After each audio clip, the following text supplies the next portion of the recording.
agradecer a Deus por essa oportunidade de estar aqui cooperando nesta noite com a palavra. Deus abençoe a irmã Ruth e todo o departamento do ciclo de oração, em nome de Jesus. 1 de João, capítulo 2.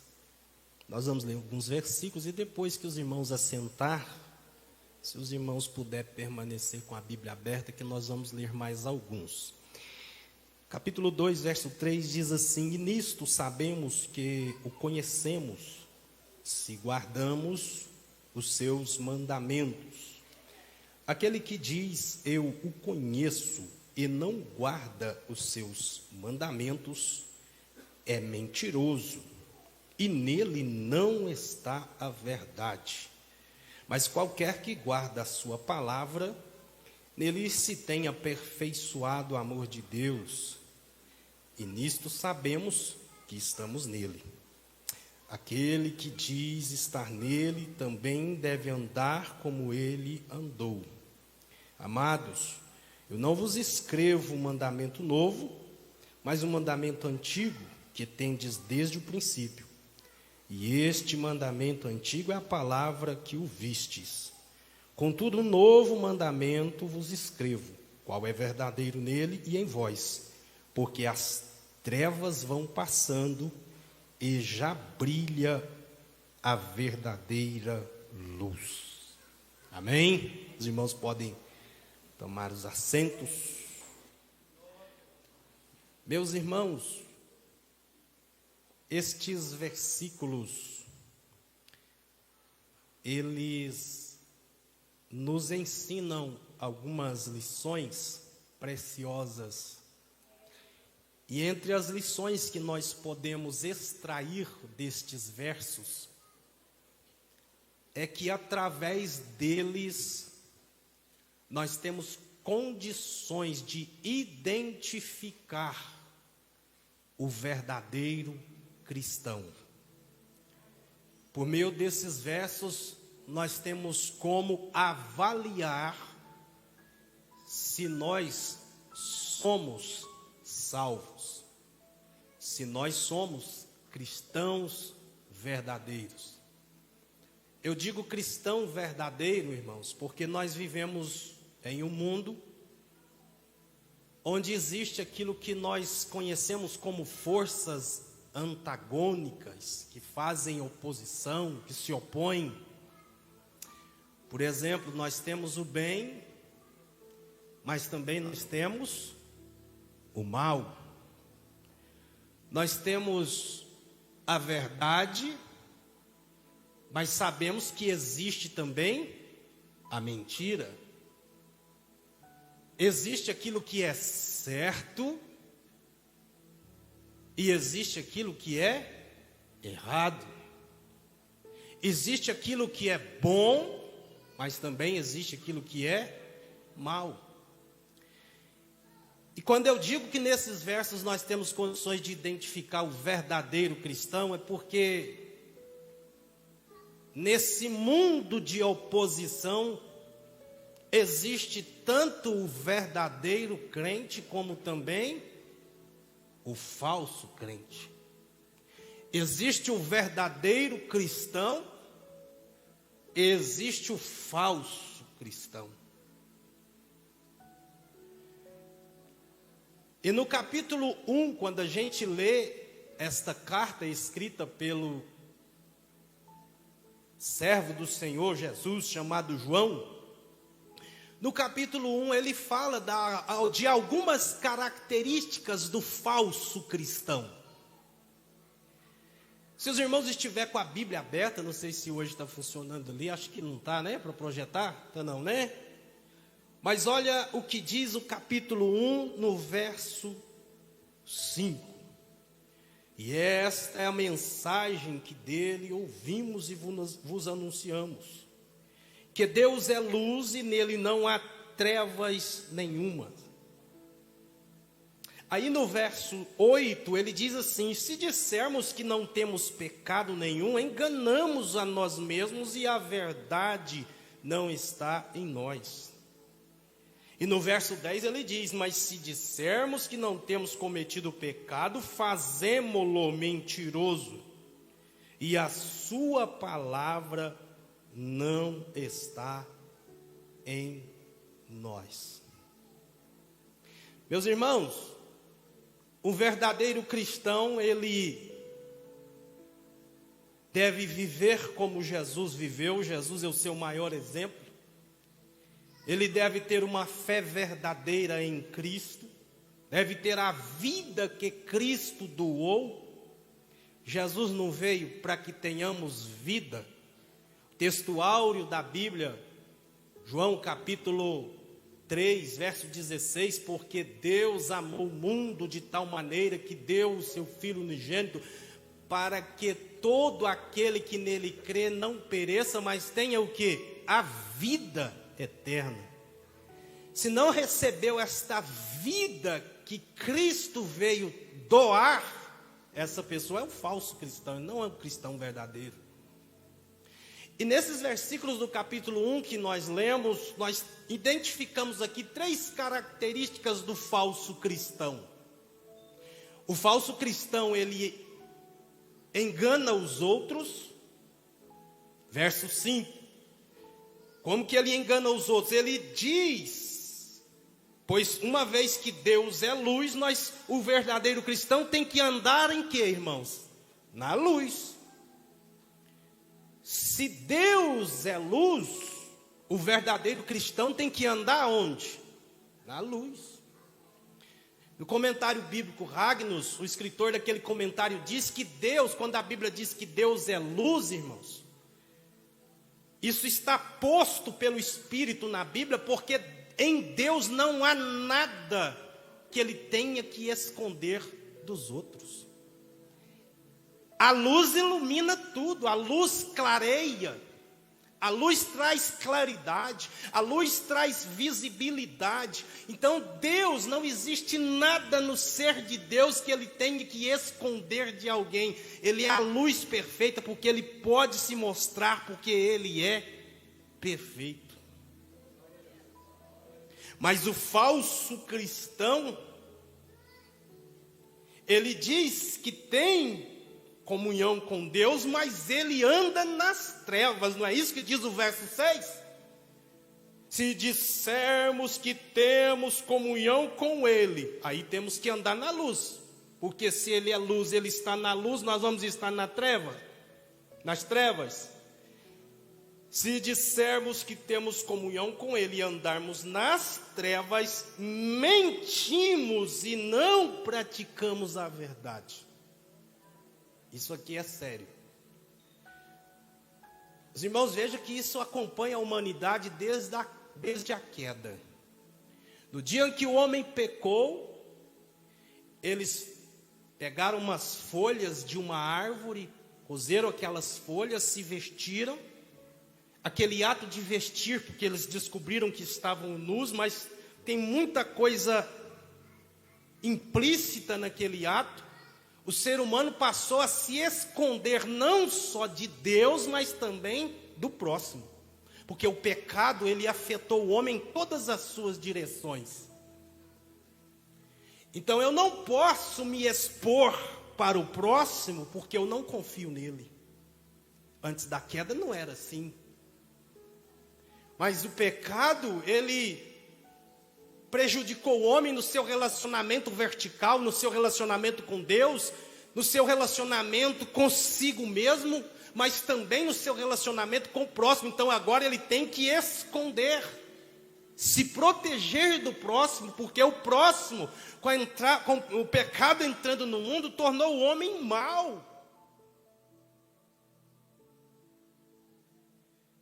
E o falso cristão, ele não deseja vir para a luz, ele não está na luz, ele não anda à luz. Tem áreas da vida dele que as pessoas não podem conhecer. Tem aspectos do caráter dele, é claro que todos nós temos as nossas falhas, nós estamos num processo onde o Espírito Santo está nos aperfeiçoando, nos santificando, nos moldando. Mas o falso cristão, ele não quer vir para a luz, porque a luz vai manifestar as suas más obras. Então ele tenta enganar os outros. Essa é a primeira característica de um falso cristão. As pessoas não conseguem identificar ele olhando para ele. A aparência engana. Ele vive de aparência. Ele diz que está na luz, mas ele anda onde? Nas trevas. Agora no verso seguinte, no verso 8, a segunda característica de um falso cristão, olha o que diz aí: se dissermos que não temos pecado nenhum, enganamos a nós mesmos. O falso cristão tenta enganar os outros, vive enganando os outros, e ele, dizendo que não tem pecado, ele engana a si mesmo. Irmã Laura, já pensou uma coisa dessas? Ele, além de tentar enganar os outros, ele também engana a si mesmo. E a coisa é tão séria, irmãos, lembra que tem um versículo que em que o salmista escreveu, dizendo que um abismo chama outro abismo. A coisa é tão séria que no verso seguinte, João vai narrando, vai escrevendo, e do verso 10 ele fala de uma terceira característica de um falso cristão. Ele diz aqui: se dissermos que não temos cometido pecado, fazemo-lo mentiroso, e a sua palavra não está em nós. Então ele tenta enganar os outros. Quando ele diz que não tem pecado, ele está enganando a si mesmo. E a terceira característica aqui é que ele está chamando Deus de mentiroso. Quando ele diz: eu não sou pecador, eu não tenho pecado, o falso cristão está chamando Deus de mentiroso. Já pensou a gravidade disso, irmãos? Quando Jesus estava na terra, ele se revelou como a verdade. João 14, verso 6. Não é isso que a Bíblia diz? Eu sou o caminho, a verdade e a vida. E o falso cristão, ao dizer que não tem pecado, ele está chamando Deus de mentiroso. Porque a revelação bíblica, Paulo, quando escreve aos Romanos, Paulo diz que todos pecaram e destituídos estão da glória de Deus. A Bíblia diz que não há nenhum justo, nenhum sequer. Todos se extraviaram. Quando a pessoa, o falso cristão, acha que ele é santo por sua própria força, por sua própria vontade, que ele atende ao alto padrão divino da santidade que está revelado da lei, esse cristão está chamando Deus de mentiroso. Porque a Bíblia diz, no texto áureo da Bíblia, eu volto a citá-lo novamente, João capítulo 3, verso 16, lá a palavra de Deus diz que Jesus veio para que todo aquele, engloba toda a humanidade. Ele morreu por todos. As pessoas só não são salvas, irmão Joaquim, se elas não quiserem, mas o sacrifício que foi feito no alto daquele Calvário, no alto daquele madeiro, ele alcança homens de todas as raças, de todas as tribos, de todas as línguas, de todas as nações. Basta a pessoa levantar a sua mão e dizer: eu creio que Cristo salva. E o evangelho tem poder de entrar na vida dele e transformar a vida dele. Mas nós não vamos ficar fazendo apologia ao falso crente aqui não. Porque eu acho que aqui não tem. Aqui todo mundo vive na luz. Aqui todo mundo tem consciência que é pecador e que carece da graça de Deus, porque senão você não estava aqui. Então vamos focar a nossa narrativa nas características do verdadeiro cristão. Será que tem verdadeiro cristão aqui nessa noite? Crente de verdade. Aleluia. Assim como existem essas 3 características do falso cristão, eu gostaria nestes versos que nós lemos também de falar de 3 características do verdadeiro cristão. O verdadeiro salvo, o verdadeiro cristão, a primeira característica dele é a fé. Irmãos, a Bíblia diz que nós somos salvos pelas obras? Não. Paulo escreveu dizendo: pela graça sois salvos, mediante a fé. E isto não vem de vós, é dom de Deus. Então nós somos salvos pela graça. E graça é um favor imerecido, que nós não merecíamos. Mas ainda que nós éramos pecadores, nós, como verdadeiro cristão, pastor Davi, nós reconhecemos isso. A graça de Deus nos alcançou. A Bíblia diz que Deus prova o seu amor para conosco, Rabacanda, Rabachou, Minaia, em que Cristo morreu por nós, sendo nós ainda pecadores. Quem não deu glória a Deus perdeu uma boa oportunidade. E essa fé, porém, essa fé, irmãos, ela deve ser posta, a salvação é pela graça mediante o quê? A fé. Alguns teólogos dizem que é como a água que chega na torneira da sua casa.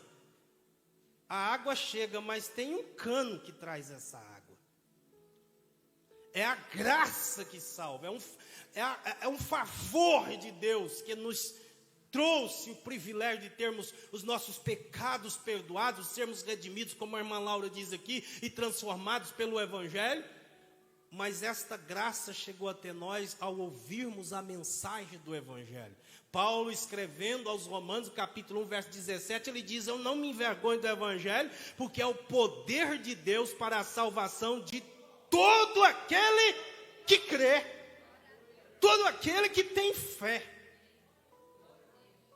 Por isso que o Evangelho tem que ser pregado, irmãos. Por isso que o Evangelho tem que ser anunciado. Uma das tarefas especiais, uma das maiores, mais importantes tarefas da igreja na terra é a pregação do Evangelho. Porque o Evangelho vai tornar o homem consciente de quem ele é, da sua real situação diante de Deus e da necessidade que ele tem de um Salvador. Agora, tem muita coisa por aí que as pessoas acham que é a fé genuína e verdadeira que salva, fé salvífica, e não é. Olha o que diz a palavra de Deus em Atos capítulo 4, verso 12. Eu vou com calma aqui, porque a irmã Ruth foi generosa aqui com o tempo. Ou tem programação para entregar antes, não, né? Atos dos Apóstolos, capítulo 4, verso 12. Eu vou ler o 11 também. Ele é a pedra, está falando de Jesus, que foi rejeitada por vós os edificadores, o qual foi posta como pedra angular, e em nenhum outro há salvação, porque debaixo do céu nenhum outro nome há dado entre os homens em que devamos ser salvos. Então nós vivemos num mundo cheio de religiões, práticas religiosas de toda a natureza, de todas as formas, de todos os tipos. E as religiões estão por aí pregando a maneira do homem se salvar. Estão ensinando que a salvação, para ser salvo, você precisa ser um homem bom. Estão ensinando que para ser salvo você tem que praticar boas obras.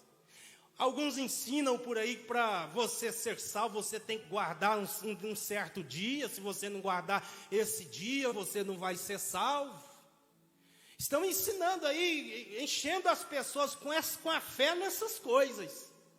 Mas a revelação bíblica nos diz que Ele, Cristo Jesus, é a pedra que foi rejeitada pelos edificadores, mas Deus foi lá e pegou essa pedra e colocou essa pedra como pedra de esquina, pedra angular. E a Bíblia diz que em nenhum outro nome,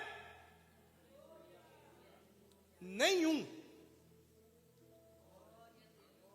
Os irmãos acham que uma pessoa que estiver na hora da morte, ele começar a clamar pelo São fulano de tal, né? Pela Maria fulana de tal, pelo não sei o que, e os irmãos acham que ele vai conseguir ser salvo? Não vai.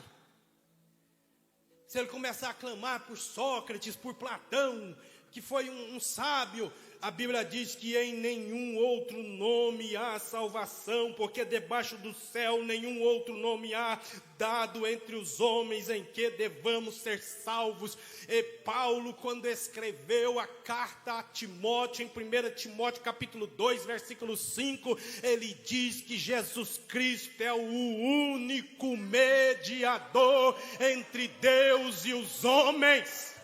Não existe mais ninguém que faça essa mediação.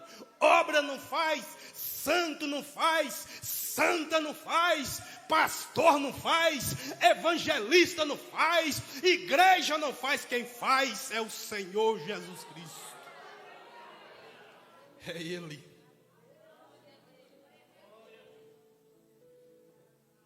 Então, se você encontrar por aí alguém dizendo, a minha fé é esta, mas for adicionando tanta coisa, pode ter desconfiar que você está muito próximo de um falso cristão, porque a primeira característica de um verdadeiro cristão é a fé genuína em Jesus de Nazaré. Foi isso que Paulo falou? Paulo falou para Cornélio, né? Crê no Senhor Jesus.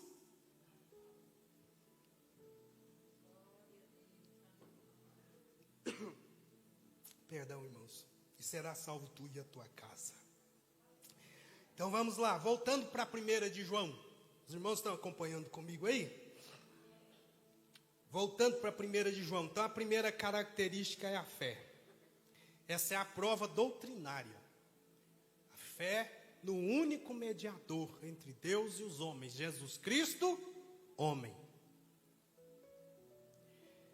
Agora nós vamos para a segunda característica de um verdadeiro cristão. Verso 4, capítulo 2, 1 de João, verso 4 diz assim: aquele que diz, eu o conheço, e não guarda os seus mandamentos, é mentiroso, e nele não está a verdade. A segunda prova que nós temos para identificar um verdadeiro cristão é que ele tem a fé em Jesus, e ao crer em Jesus ele recebe a vida. Jesus veio para nos trazer a vida eterna. Mas ao receber essa vida, ele passa a ser uma pessoa que conhece Deus. Ele conhece Deus, o salvo cristão de verdade, ele conhece o Deus que ele serve. Nós não servimos um Deus desconhecido, servimos, irmãos? Domingo passado, acho que foi domingo passado, o pastor Paulo trouxe uma palavra para nós aqui, citando aquela passagem lá de Atos dos Apóstolos, aonde Paulo chegou para pregar em Atenas, e teve um episódio lá, teve uma praga, e essa praga não passava, e eles foram lá, e alguém, um grande filósofo e sábio da época, falou, olha, talvez vocês clamou a todos os deuses, mas eles eram politeístas, crença politeísta, acreditavam em vários deuses. Talvez tenha um Deus que vocês esqueceram de clamar, então faça um altar para esse Deus. Aí, como eles não sabiam o nome desse Deus, eles foram lá e escreveu lá, ao Deus desconhecido. E quando eles clamaram a esse Deus, a praga cessou.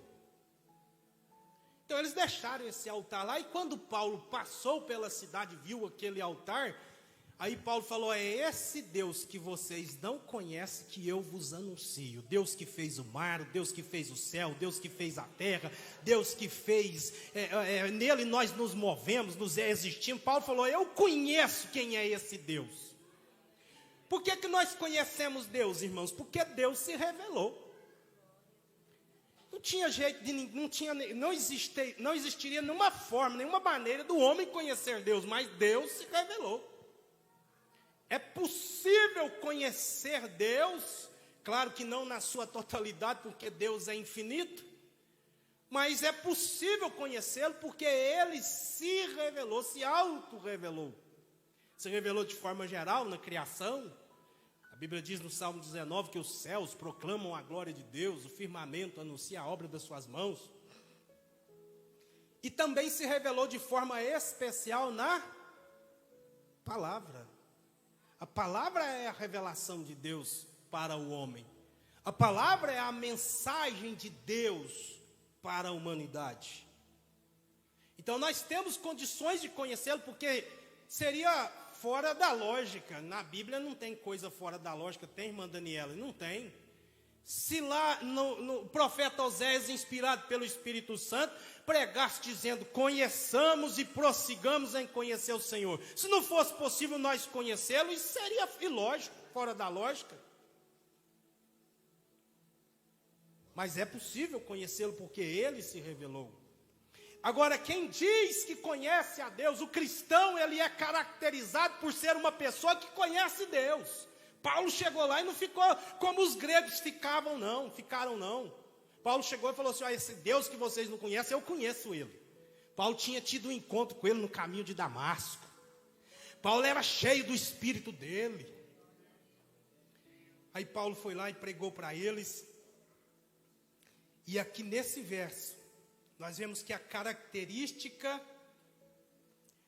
de quem conhece Deus é uma característica que vai muito além de informações intelectuais a respeito de Deus. Porque alguém pode ser tentado a pensar: fulano conhece Deus porque ele é teólogo, porque ele é isso, ele é aquilo outro. Se fosse dessa forma, irmãos, coitado de uma pessoa como eu, né? A gente não conhece quase nada. Mas o conhecimento de Deus que João está falando aqui, ele é um conhecimento que advém não de quantidade de informações que nós temos a respeito de Deus na mente, mas é um conhecimento de relacionamento. Paulo não foi falar de um Deus que ele conhecia de forma intelectual, embora ele era um fariseu, ele conhecia a Bíblia, conhecia a Torá, tinha um alto conhecimento, um vasto conhecimento, falava várias línguas, não, mas Paulo foi falar de um Deus que ele falava com ele. Oh, aleluia! Moisés conhecia esse Deus de que forma, irmãos? Moisés conhecia esse Deus subindo no monte.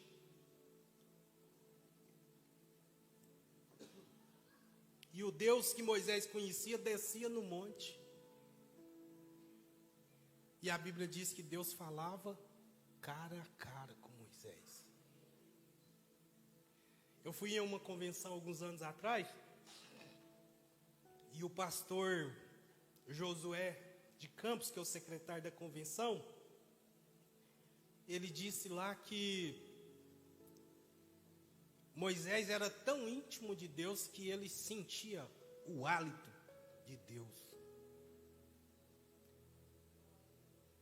Esse conhecimento não é quantidade de informações que você tem na mente, não. Embora isso seja importante, mas esse conhecimento é o conhecimento que advém da comunhão com Ele. Cristo veio para tirar o pecado. E o pecado, Isaías diz que ele faz o que, irmãos? Divisão entre nós e Deus. Ele separa, porque Deus é santo, e a santidade de Deus... Eu disse para os irmãos no início dessa palavra que a gente não convive com uma dualidade nesse mundo de coisas opostas, o bem com o mal, né? A luz com as trevas. E Deus é santo, Ele não vai habitar aonde existe imundícia. E o pecado, a maior tragédia da humanidade que afetou as nossas vidas, nos separou de Deus. Mas Cristo veio para tirar os pecados. João, quando viu Jesus vindo para ele, João usou uma linguagem figurada de uma metáfora e diz: eis o Cordeiro de Deus que tira o pecado do mundo.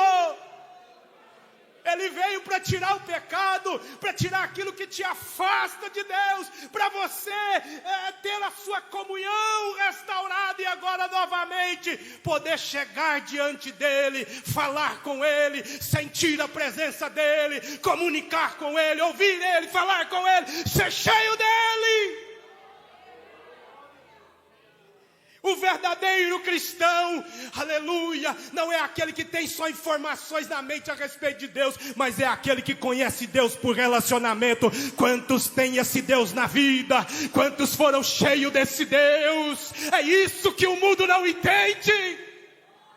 Esse negócio de ser crente, o mundo olha, bom é estar na balada, bom é estar na festa, bom é estar nesse lugar, naquele outro. Eles é que não sabem quando você dobra o seu joelho no seu quarto e o Espírito Santo desce lá. Eles é que não sabem quando a glória de Deus desce em um culto, em uma festividade, e você começa a marchar no poder de Deus, ser cheio de Deus, ser cheio da glória.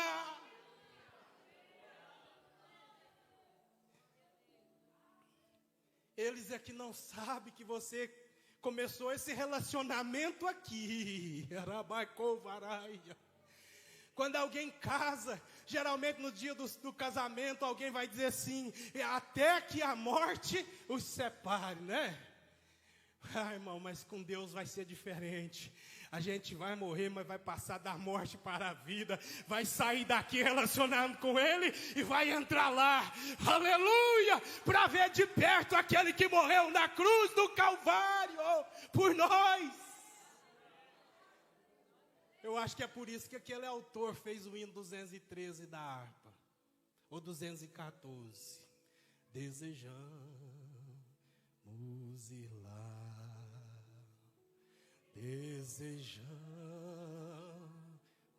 ir lá, que alegria será quando nós nos encontrarmos lá. Dá para pregar esse violão aí, irmão? Quantos podem dar glória ao nome de Jesus? Nós começamos aqui, mas não vai acabar aqui. O conhecimento de Deus vai continuar na eternidade. Sabe o que João escreveu? João escreveu dizendo que a vida eterna é esta: que conheça Jesus Cristo como o único Deus verdadeiro, que conheça a ti só como o único Deus verdadeiro, e a Jesus Cristo a quem enviaste. Nós começamos a conhecer, a ter comunhão com Ele aqui, e a essência da vida eterna é isso. Começou aqui, mas vai continuar lá.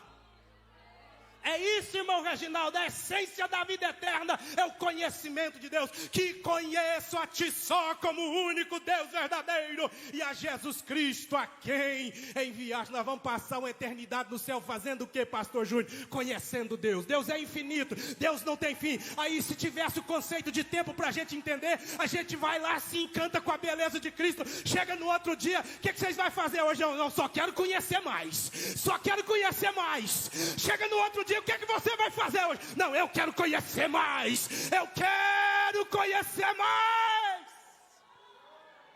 É por isso que a igreja canta: eu desejo ir lá. Desejamos ir para lá. E que alegria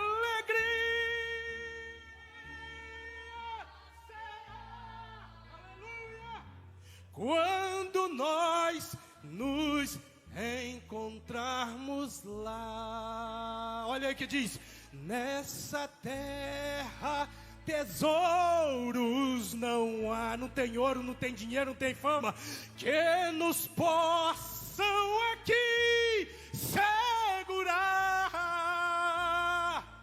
Desejamos ir ao céu, onde Cristo já está, ao lugar onde iremos descansar. Canta, igreja! E desejamos ir lá. Vamos ir lá. Que alegria será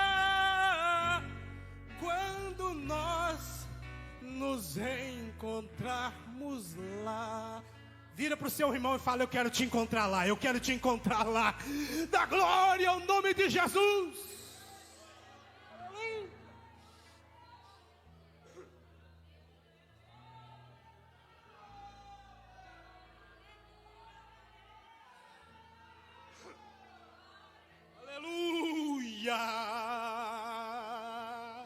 Eu quero ir para lá, eu quero ir para lá, eu quero ver de perto aquele que morreu na cruz para tirar os meus pecados.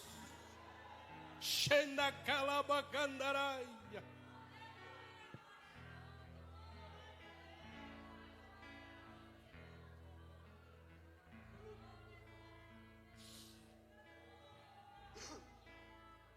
Aleluia.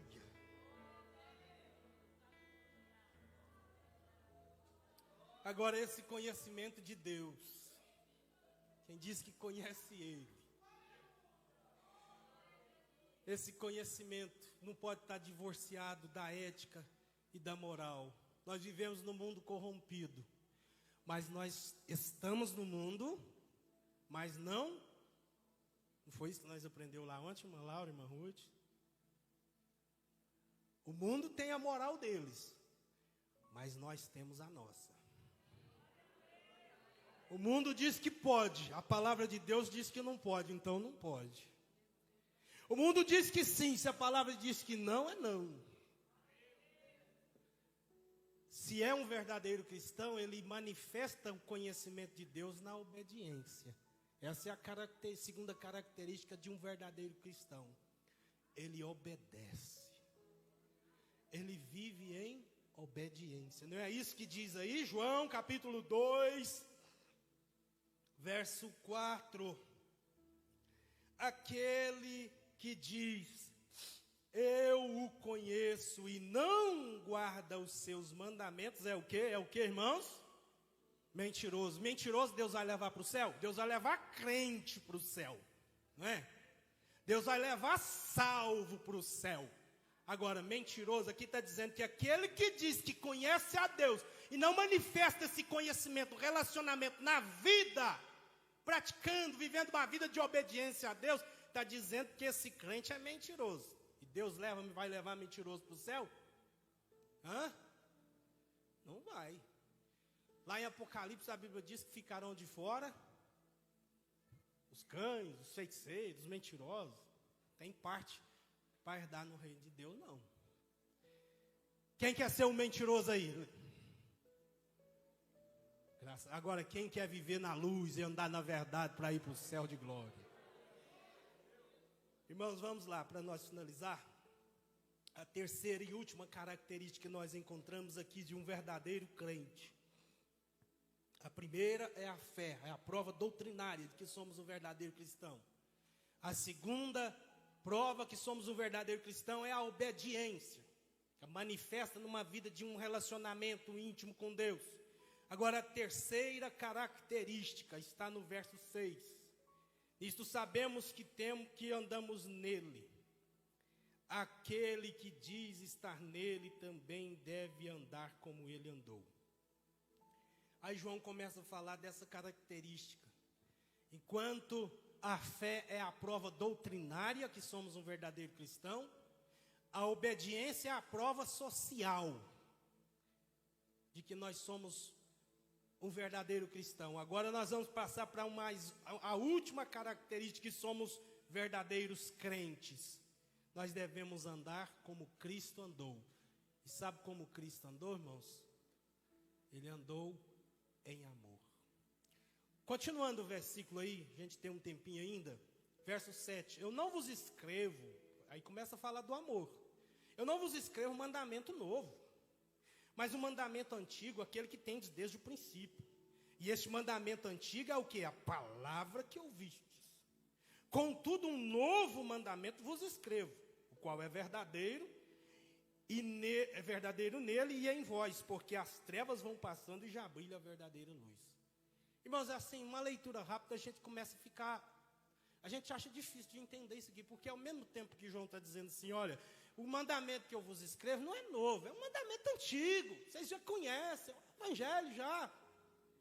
Aí no verso seguinte, João fala assim, todavia, né? Contudo, um novo mandamento vos dou. Então ele fala de um mandamento antigo, olha, o mandamento que eu estou falando é um mandamento antigo, vocês já conhecem. Mandamento do amor. Mas aí, na sequência, ele diz, mas contudo eu vos falo de um novo, vos dou um novo mandamento. Então é novo ou é velho? É antigo ou é novo? Acontece que para a gente entender isso aqui, irmãos, os irmãos que estudam grego já nos ensinaram. Os irmãos sabem que o Novo Testamento foi escrito em grego. O que nós temos é a tradução. E a língua grega é uma língua riquíssima. Assim como o hebraico, foi escrito o Antigo Testamento. E para a palavra novo, para esse termo novo, tem duas palavras gregas. O português é só novo. Mas o grego é mais rico do que o português. Existem duas palavras, neos e kainos. Quando João usa a palavra novo aqui, enquanto neos fala de novo em relação ao tempo, kainos fala de novo em relação à qualidade. Os irmãos que sabem grego já nos ensinaram isso. Então João não está dizendo que o mandamento era novo, está falando de um mandamento antigo. Ele era novo não em relação ao tempo, porque ele usou o termo kainos aqui. Ele não estava dizendo novo em relação ao tempo, ele estava dizendo novo em relação à qualidade. João estava ressignificando o mandamento do amor, porque lá no Antigo Testamento, lá no livro de Levítico, capítulo 19, verso 18, Deus, quando deu a lei, Deus falou para eles, amarás o teu próximo como a ti mesmo. Aí os rabinos, os judeus que interpretavam a Bíblia, tinham uma certa dificuldade com certas interpretações, e caminharam muito para a lei de Talião, né? Olho por olho, dente por dente, não é isso, irmão Vinícius?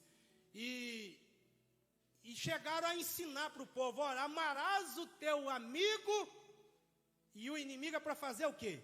Jesus falou isso no Sermão da Montanha, e odiarás o teu inimigo. Irmãos, vamos ser sinceros, nós que a graça de Deus está nos transformando todo dia, para a gente ser um crente melhor, mas tem muita dificuldade de cumprir esse mandamento, não tem? Amar o amigo e odiar o inimigo? Que dificuldade tem nisso? Né? Não precisa nem fazer muito esforço. Aí Jesus vem e ressignifica, dá mais qualidade, porque a revelação de Deus, irmãos, ela é uma revelação gradual. Uma das características da revelação divina é que ela foi gradativa, Deus foi revelando. O Antigo Testamento, você olha lá, tem os animais, pegava o cordeiro, matava o cordeiro era morto, o sangue era derramado, a carne era queimada no altar. Irmão, como que era aquele culto lá? Aquilo era sombra. Que eram figuras que apontavam para algo que aconteceria depois. Aquilo apontava para Cristo, aquilo não era a realidade. Aí quando Cristo veio, todas aquelas sombras, aquelas figuras se cumpriram na pessoa de Cristo. Aí começa então o Novo Testamento, não é? Mas a Bíblia que você tem aí na sua mão só tem o Novo Testamento? Sim ou não? Não. O Novo ou o velho continua existindo com o novo. Veio o novo, mas o antigo não perdeu. Até não é bom a gente usar a expressão o Velho Testamento. A expressão mais correta é o antigo, os irmãos me perdoem. Mas o antigo continuou existindo com o novo. Então, quando ele fala sobre esse mandamento do amor, Ele está dando um significado novo para esse mandamento, irmãos. Dizendo, olha, o antigo não deixou de existir não, você tem que amar o próximo. Mas aí Jesus vem dar um significado mais profundo, mais profundidade para o mandamento. E torna o mandamento assim mais extensivo. Não é para amar só os que vos amam não. É para vocês pegar aquele que vos persegue e orar por eles. Abençoar os que vos perseguem. Se eles estão te maldizendo, é para vocês abençoar. É isso que João está dizendo aqui, está melhorando o mandamento, está dando mais uma qualidade, ressignificando ele. Não é para ficar como vocês faziam na antiguidade, não, que vocês amavam o inimigo, amavam o amigo e odiavam o inimigo, não, é para pregar o inimigo e é para amar o inimigo. Aí exige um pouquinho, irmãos. Eu estou falando aqui da característica do verdadeiro cristão, é a Bíblia que está dizendo, não sou eu não. A pessoa, tem gente que é só misericórdia de Deus para você amar ele. Estou falando alguma mentira, irmãos? Mas Jesus mandou amar. Porque nós éramos os piores. Paulo falou, eu era o principal dos pecadores. Eu era blasfemo, perseguidor. E Jesus foi lá e amou Paulo e trouxe Paulo. Jesus nos alcançou, não olhou o que nós éramos. Por que a gente não pode também amar o próximo? Se Jesus fez isso por nós, ele é o nosso maior exemplo. E nós temos que andar como ele andou, fazer o que ele fez. Então nós temos que amar como ele amou. Veja que Paulo, quando ensina sobre os deveres domésticos na carta aos Efésios, ele diz que o marido tem que amar a esposa como Cristo amou a igreja. E tem gente que acha que está fácil de ser crente, né, irmão? De ser crente está fácil. Agora o verdadeiro cristão, a coisa aperta mais para nós. Então, irmãos, aqui diz, para finalizar, aquele que diz estar nele também deve andar como ele. Aquele que diz estar nele deve andar como ele andou. Agora, Atos 10, 38, vamos ver como que Jesus andou. Atos 10, 38, aqui eu finalizo a minha mensagem.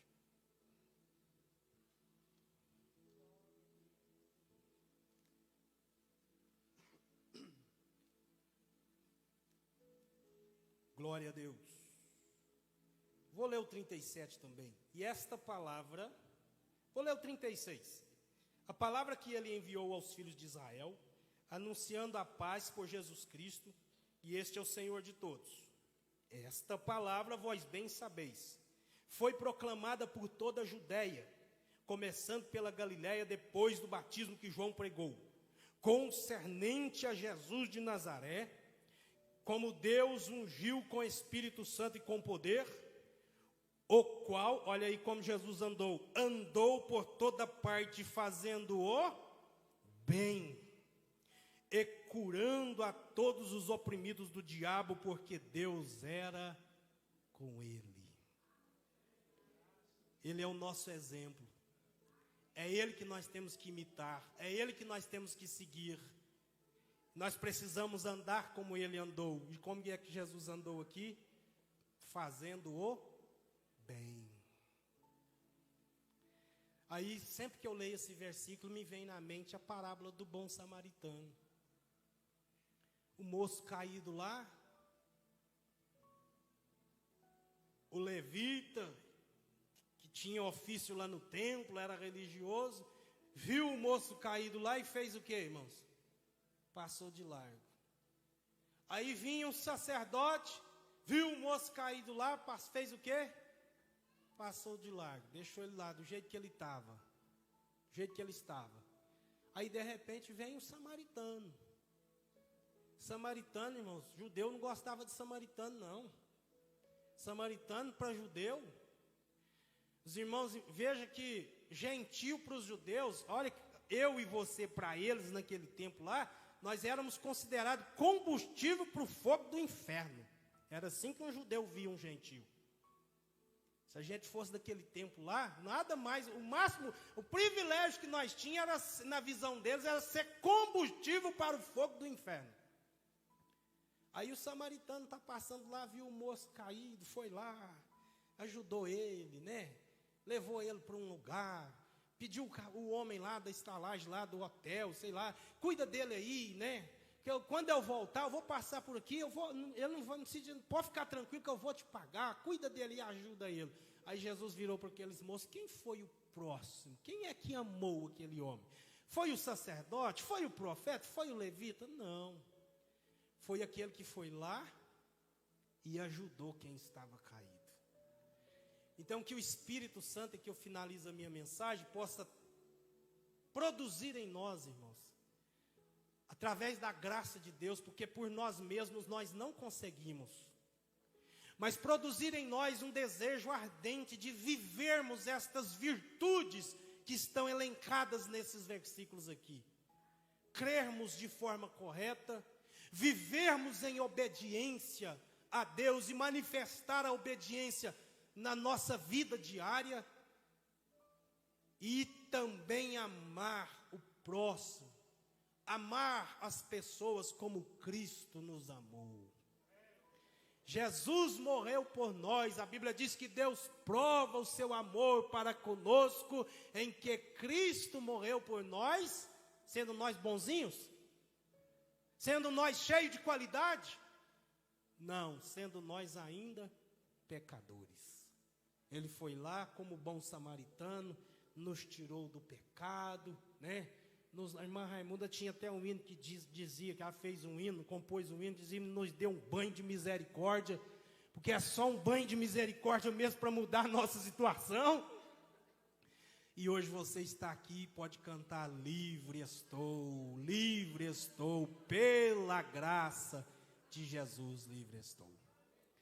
E quando a gente ama como Cristo amou, assim como Cristo se desfez lá, se esvaziou de toda a sua glória e veio morrer por nós, nós passamos a nos envolver um pouquinho mais com a obra de Deus, irmãos, com a evangelização, porque nós queremos que as pessoas recebam e tenham aquilo que nós recebemos também. Que Deus abençoe os irmãos. Eu volto aqui o microfone em nome de Jesus.